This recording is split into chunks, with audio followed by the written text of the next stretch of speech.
Ako, si Jenaline Cabidoy, 24 years old, mula sa Iloilo. Ako ay mula sa simpleng pamilya na may simpleng pamumuhay. Ako ay isang midwife. Pangarap ko noon mag-abroad kasi sabi daw nila, kung mag-abroad ka, malaki yung sahod. Naging staff midwife ako sa amin sa health center. 12 hours yung shift ko.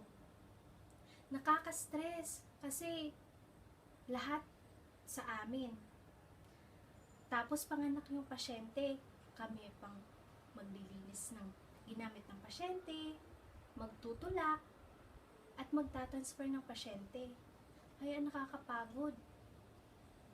Hindi pa rin sapat yung sahod ko noon.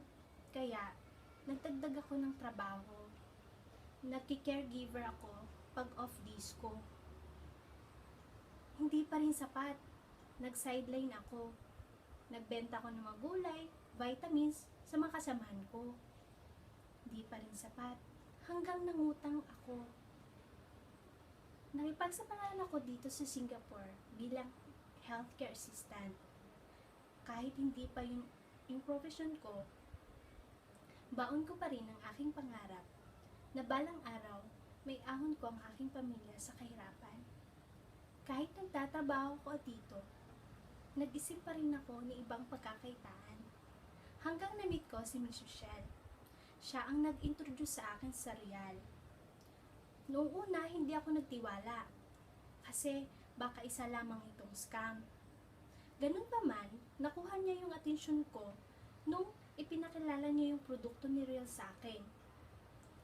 At kung paano kinilala sa iba't ibang parte ng mundo. At kung paano yung mga simpleng tao nagkaroon ng pangalan at tumaas ang antas ng pamumuhay. Ang sikreto, pangarap, sipag, tiyaga, Royal.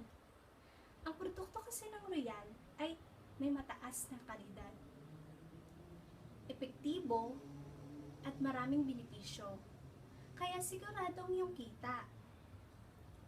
Kaya mag-join na po kayo. Be part of Royal. Jenaline Cabidoy, proud to be Royalista. Power!